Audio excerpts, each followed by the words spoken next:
me feel, you save me from emptiness. Lonely nights I suffered when I held my pride. Don't be afraid, you're holding me down, because since the day I met you, I've been chained to the clouds.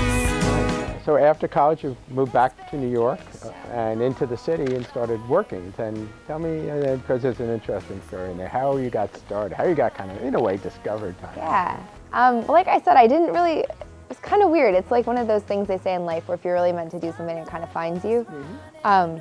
I thought I was going to be a reporter, and I got an internship at Good Morning America, so I took it.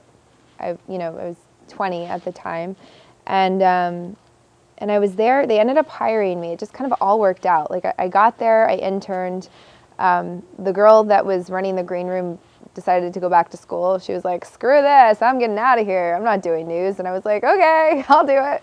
So they hired me for her job, which was the official green room coordinator.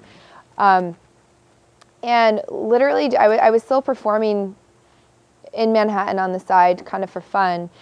And I was walking, that's a lie, I just lied, didn't mean to. But I was in Chris Cuomo's office, who was one of the main anchors at the time. Okay. And one of the crew guys was walking by. That's where the walking comes from. Okay. And he's like, hey, Julia, nice show last night. And I was like, cool, thanks. And Chris goes, show, what do you do? Are you an actor? What do you do? And I was like, no, I'm a songwriter. And he asked if I would play something that I wrote. And so, as I told you, I already had these weird fears with not wanting to perform in front of people. And I was like, okay, sure. And so, I'm typing in my MySpace URL or whatever it was. And then so he starts playing the song, and then Sam Champion, the weather guy, walks by and he goes, oh, what's that? And then I was like, oh, it's me. So basically they said, we're going to get you on the show as an artist. Okay. And then they did.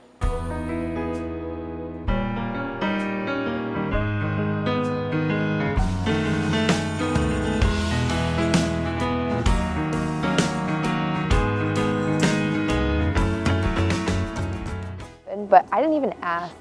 I did not ask for anything. I was just there and I was kind of doing my thing. And that's the weirdest thing in the world to me, because that was a huge lesson for me, even to be like, just show up and like do what you're supposed to do. I went from no press to having press. Imagine the press on a morning show that everyone dies to get on. I know, it was kind of weird. I'm like, I have nothing, and then I'm like, and I was begging just to play.